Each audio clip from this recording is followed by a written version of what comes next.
I'm Renee Pearson and welcome to this little quick tip video. What I'm going to do today is show you how to get Photoshop layer masks into Photoshop Elements. Now here's a file that was actually created in Photoshop. I created it in Photoshop and it's very small. It's only 150 pixels square and it contains absolutely nothing. You can see the checkerboard pattern there to indicate transparency, and it's just a single layer with a single layer mask. And what I'm going to do is to drag it into this photo. And as you can see, I am working in Photoshop Elements 6 on a Mac. So I created this in Photoshop, and the key feature of doing this is that if you drag a Photoshop layer mask or even open a Photoshop document that has layer masks in it in Photoshop Elements will retain the layer mask. That's a very cool thing. So rather than open this in Photoshop Elements and then I'd have to make it bigger to fit the sizes that I need, I'm just going to drag this one little layer into my Photoshop Elements document. And if you look at the layers palette now, you can see that I've added a layer and there's the layer mask. Now the first thing I suggest you do at this point is to duplicate this layer. That way you will always have a free layer that you can use to mask other layers within your document. So to do that, I'm going to hold down the Command key on a Mac, Control key on a PC, and press J on my keyboard. And that's a shortcut to duplicate a layer.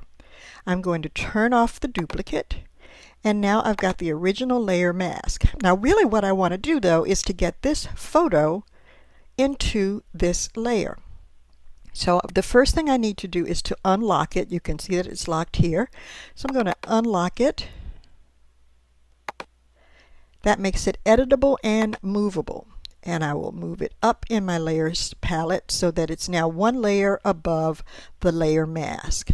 Now it depends on what version of Photoshop Elements you are using. If you're using version 6, I believe, I'm not sure about 5, but I know version 6, you can use the shortcut key Command E on a Mac, Control E on a PC to open the merge down, to create merge down. But if you are on a earlier version of Photoshop Elements, you're going to need to come over here to the menu bar and choose Layer, Merge Down. And you can see here the shortcut to the right.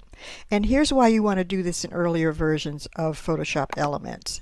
That's the only way you will get this dialog box that gives you the opportunity to preserve the layer mask. If you don't get that, then it will just merge down and it will remove the layer mask. So we want to click Preserve here. And now you can see right here my photo is inside a layer mask. And now I can do anything I want with this mask. All I need to do is paint inside the mask to remove portions of the photo.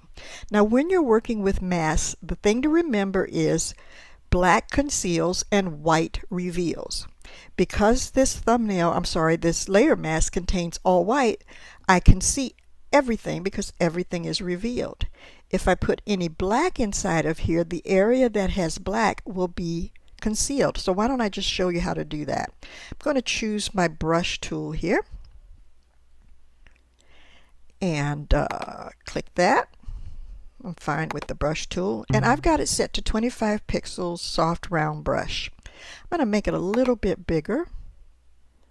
Let's make it about 50 pixels here. There we go. And now all I have to do is start to paint. Now I want to make sure I have my thumbnail selected and not, my mask thumbnail selected and not my layer thumbnail. So you can see the little boundary around it. And then I can start to paint inside here and watch what happens. You can see the transparency checkerboard appear to let me know that what I am painting into is going to be concealed. Now if I make a mistake, all I have to do is flip the background and foreground colors here. And remember, white reveals, so I'll just go back in here and paint some back in. So that's one of the uses of a layer mask. There are lots of them, and I'm sure you've probably read about some on the web. But that's it for this little tip, and I can't wait to hear your comments and see how you like having your very own Photoshop layer mask in Photoshop Elements. Have fun! Bye!